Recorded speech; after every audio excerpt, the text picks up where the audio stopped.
Apakah kita sebenarnya hanyalah boneka yang dikendalikan oleh mikrobia?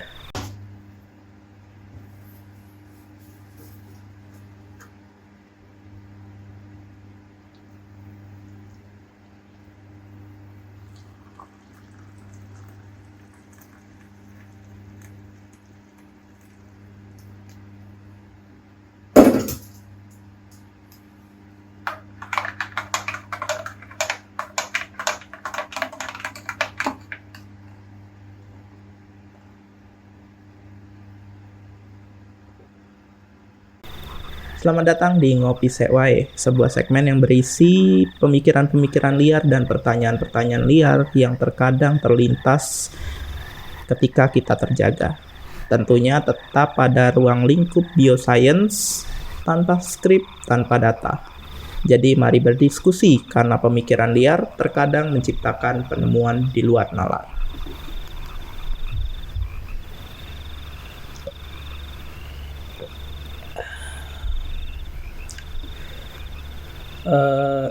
Belakangan ini, ya sudah beberapa tahun belakangan inilah ya, mikrobiota, ya itulah mikrobiota bahasa Indonesianya. Kalau ininya mikrobiom bahasa Inggrisnya.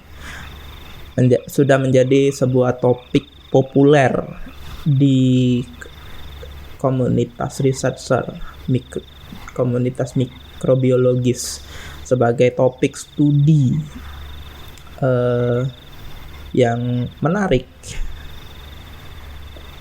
untuk dipelajari. Ini karena banyaknya penemuan-penemuan unik yang sangat mencengangkan lah bisa dibilang tentang perannya mikrobiota ini terhadap kehidupan atau keberlangsungan hidup manusia. Nggak cuma manusia, tanaman, bahkan semua hal yang ada di mungkin bumi ya. Semua hal yang ada di bumi ini. Dia memainkan peran terhadap daur unsur dan sebagainya macamnya. Nah, tapi sebelum itu mikrobiom ini apa sih? Nah, mikrobiom atau mikrobiota ini adalah kumpulan komunitas mikroorganisme. Nah, di manusia sendiri beberapa tempat yang umum tumbuhi oleh komunitas mikrobiota ini itu adalah misalnya adalah usus, kulit, mulut, vaginal, dan masih banyak lagi. Nah, di beberapa studi mikrobiota ini berperan sangat besar terhadap sebagian besar aktivitas fisiologis, ekspresi gen, bahkan perilaku manusia. Jadi mereka ini mengatur kita layaknya sebuah, ya mereka kayak memiliki pemikiran untuk mengatur semua tindakan kita, bahkan perilaku kita. Nah, jadi berdasarkan fakta tersebut, maka timbul sebuah pertanyaan, yaitu apakah sebenarnya kita hanyalah boneka yang dikendalikan oleh mikroorganisme?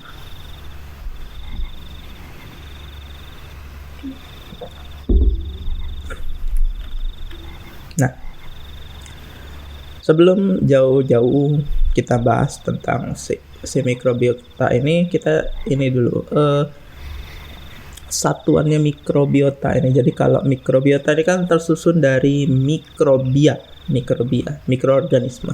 Nah, mikroorganisme ini adalah makhluk yang bisa bersel banyak tapi berukuran sangat kecil. Mikrobia ini ada di mana-mana, di air, di udara, di mana-mana, di kulit, di tangan, bahkan setelah kita mencuci tangan kita tetap masih ada mikrobia, di usus, di mulut, di mana-mana, bahkan di makanan yang kita makan. Manusia mungkin semua makhluk hidup yang melahirkan kali ya. Tapi kita fokus di manusia dulu. Manusia pertama kali mendapatkan exposure mikrobia itu pertama kali itu dari kanal kelahiran atau liang kelahiran. Pada saat kita lahir itu kita akan diselimuti oleh bakteri yang ada pada liang kelahiran tersebut, vaginal tersebut. Nah, bakteri-bakteri ini setelah dilakukan berbagai studi ternyata sangat esensial terhadap mungkin status kesehatan dari anak yang baru lahir. Beberapa penelitian mengungkapkan bahwa anak yang terlahir dengan metode sesar, jadi tidak melalui liang kelahiran, jadi dia disesar atau dioperasi, itu memiliki kecenderungan lebih tinggi terhadap penyakit asma, penyakit imun, termasuk leukemia. Nah, ini membuktikan bahwa tadi bakteri-bakteri yang menyelimuti tubuh bayi tadi ini bukan hanya diterima ya oleh tubuh, tapi kayak disambut gitu oleh tubuh supaya masuk dan dia meningkatkan mungkin level kesehatan level kesehatan dari bayi. Nah, beragam penelitian sih dilakukan, diketahui untuk seorang bayi itu mencapai kestabilan, terbentuk mikrobiota yang stabil di perut mereka yang tersusun dari beberapa kelompok, misal bakteri, virus, jamur, mikroorganisme lain lah kayak protista dan lain-lain yang tersusun dari jenis mikroorganisme tersebut. Itu diketahui butuh waktu 2 tahun agar stabil dan membentuk sebuah mikrobiota yang sehat, yang fungsionalnya sehat pada bayi. Nah, tadi kan ada virus di situ, ada bakteri di situ. Terus pertanyaannya kan, jangan-jangan ini jahat atau baik? Jahat ini, jahat atau apakah semuanya itu mikroorganisme baik? Nah, sebenarnya kalau kita ngomongin baik dan jahat itu ya memang ada bakteri-bakteri yang dia 100% patogen, tapi mayoritas kebanyakan mikrobia itu baik dan jahatnya itu tergantung jumlah mereka. Jadi ketika jumlah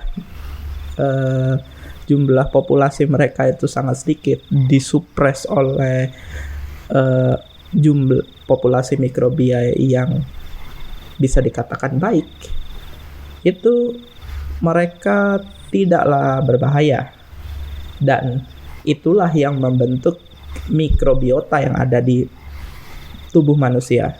Ya tadi seperti di perut, di gigi, di kulit, dan yang lain-lain. Mikrobiota ini telah berevolusi selama seiring bersamaan lah ya. Mikrobiota ini telah berevolusi bersamaan dengan manusia. Hingga pada suatu titik mereka ini dapat melakukan komunikasi dengan otak manusia, yaitu melalui sinyal kimia. beberapa dari mereka itu memproduksi sinyal-sinyal kimia sebagai, yang paling umum adalah sebagai pengenal. Kalau mereka ini tidak pengenal agar sel imun tidak menghancurkan mereka, membunuh mereka. Jadi sel imun kan pada dasarnya berfungsi sebagai polisi untuk membunuh atau menyingkirkan semua partikel yang tidak diketahui. Jadi partikel asing yang masuk ke dalam tubuh, termasuk mikrobia. Nah, mikrobia yang kita anggap baik tadi itu akan memancarkan sinyal kimia tertentu agar mereka dikenali sebagai mikrobia baik, jadi tidak diserang oleh sel imun. Tapi sinyal pengenalan ini pun ya ada beberapa bakteri atau patogen yang memanfaatkan sinyal pengenalan tersebut untuk mengelabuhi sel imun. Namun selain sinyal pengenalan, mikrobia tadi itu juga ada yang memproduksi sinyal kimia untuk pengenalan. Jadi kayak memanggil si sel imun tadi ke tempat serangan dari patogen misalnya. Sebagai penanda lah ada serangan. Jadi kayak sebagai buzzer kayaknya, sebagai cepu lah ya kalau di manusia itu cepu. Nah, dia memberikan lokasi patogen agar si sel imun tadi dapat langsung menuju lokasi patogen tersebut. Kemudian selain itu juga ada yang sinyal kimia yang mampu membantu sel imun untuk menyingkirkan patogen. Bahkan ada yang menstimulasi sel imun untuk melakukan regenerasi lebih cepat. Intinya si mikrobiot, intinya dari yang saya jelaskan tadi ya, mungkin agak berantakan. Intinya dari yang saya jelaskan tadi, mikrobiota ini dapat berkomunikasi terhadap tubuh kita, terhadap lebih tepatnya bagian otak. Ini ada faktanya. Faktanya 90% dari serotonin, sebuah hormon yang ya sangat dibutuhkan untuk transfer informasi di saraf, jadi antara saraf ke seluruh tubuh, itu diproduksi di usus. Dan beragam studi mengungkapkan bahwa produksi serotonin tersebut dibantu oleh mikrobiota usus. Jadi ini adalah salah satu cara bagaimana si mikrobiota tadi dapat memerintah otak supaya otak tadi memerintah sel imun. Jadi bagaimana sistem komunikasi kompleks antara mikrobiota terhadap tubuh itu bisa terjadi lewat mikrobiota yang ada di usus ini, memberikan informasi berupa sinyal kimia serotonin salah satunya ke otak. Nah,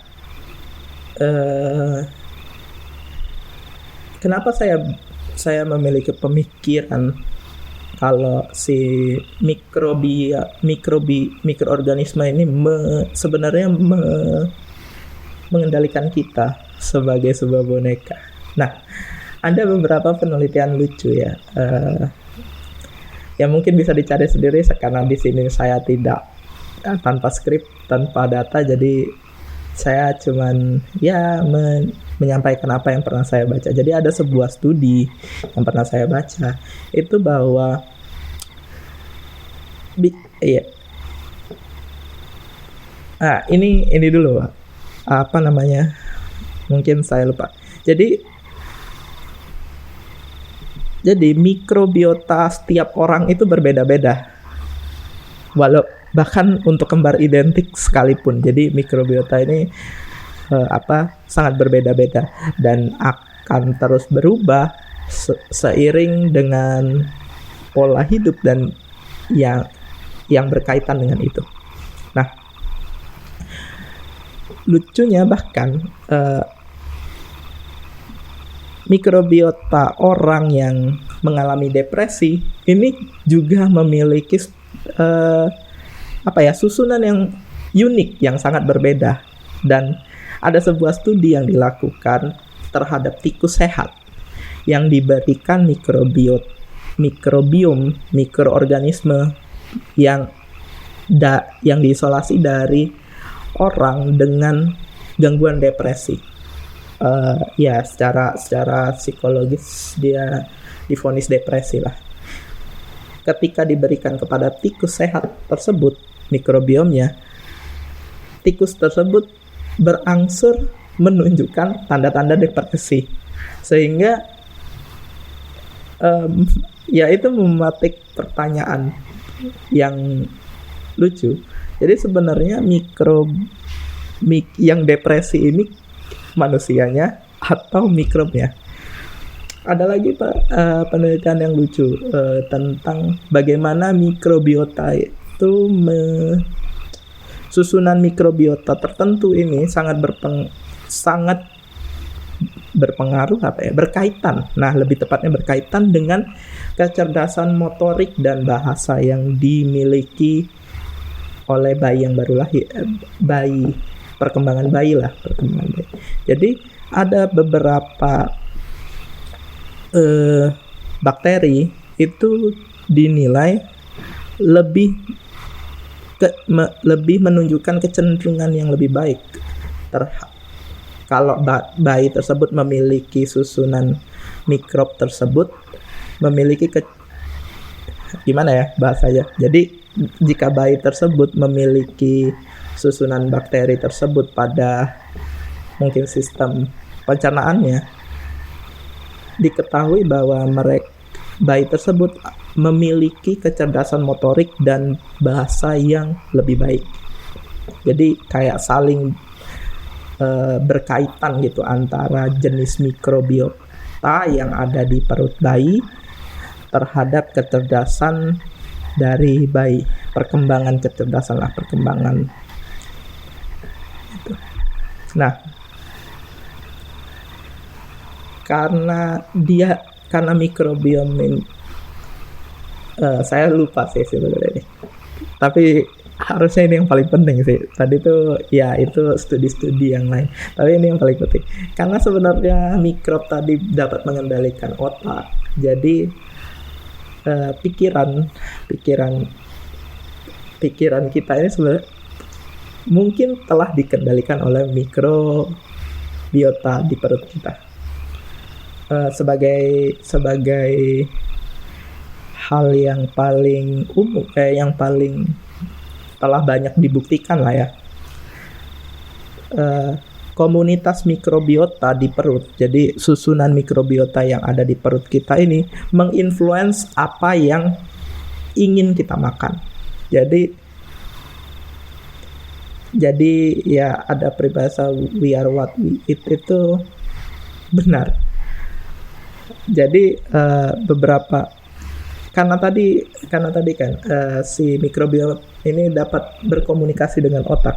Jadi jika kita memiliki mikrobiota yang sangat suka dengan misalnya gula gitu, makanan yang bertipe gula manis-manis gitu, otak kita akan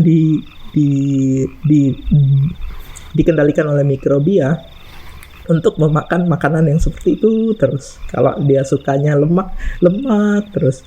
Kalau dia suka makanan sehat terus. Jadi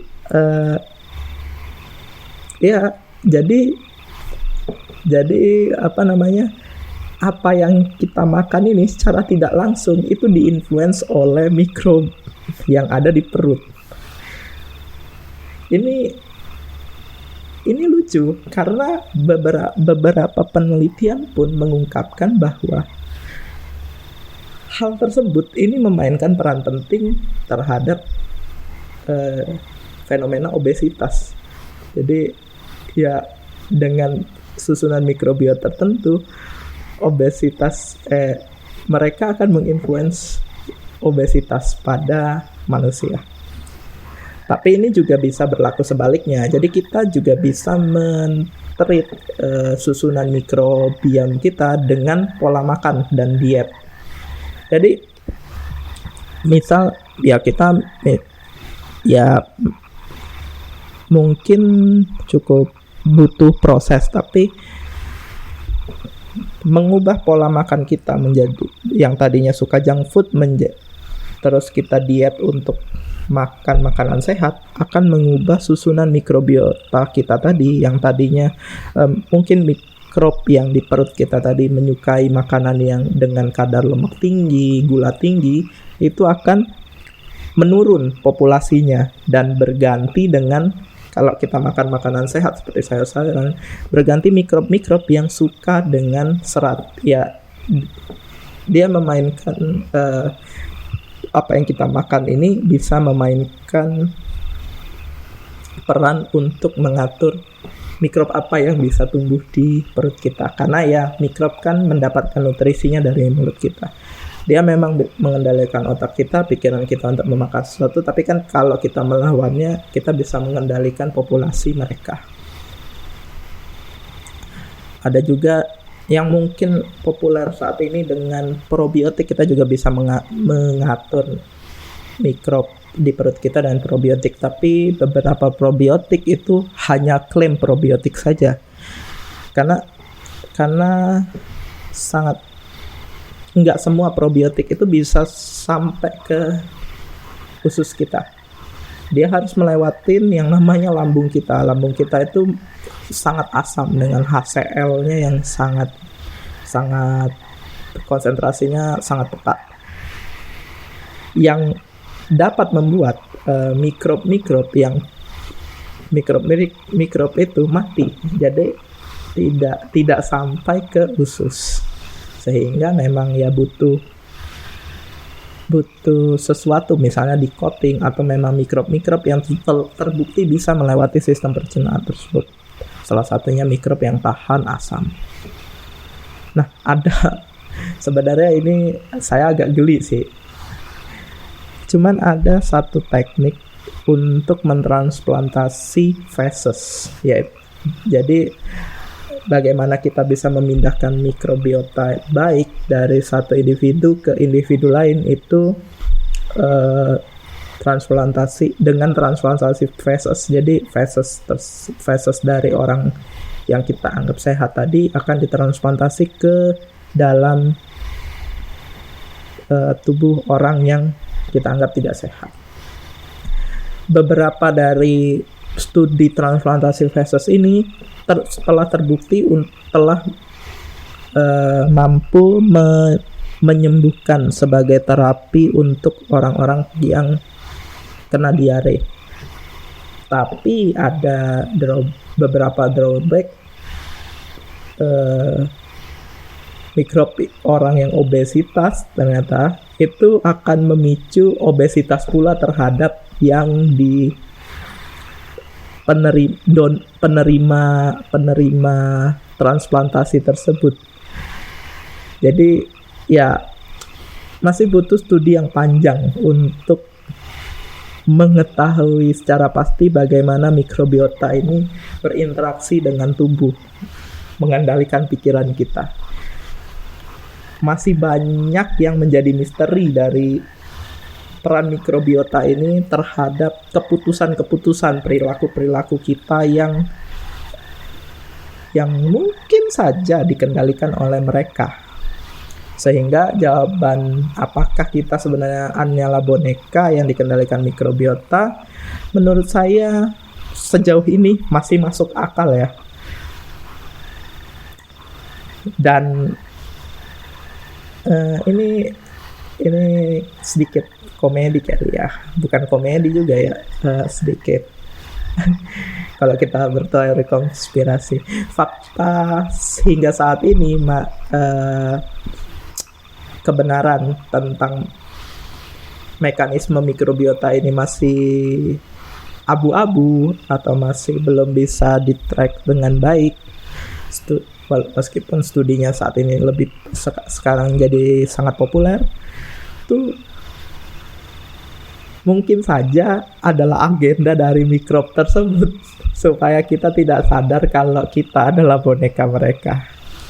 Tapi ya bercanda ya, namanya juga pemikiran liar ya. Jadi apapun itu pemikiran tentang apakah kita dikendalikan oleh mikrobia adalah menarik untuk dibahas dan didiskusikan. Jadi mari berdiskusi di kolom komentar, apakah kita memang benar-benar adalah sebuah boneka yang dikendalikan oleh mikrobia?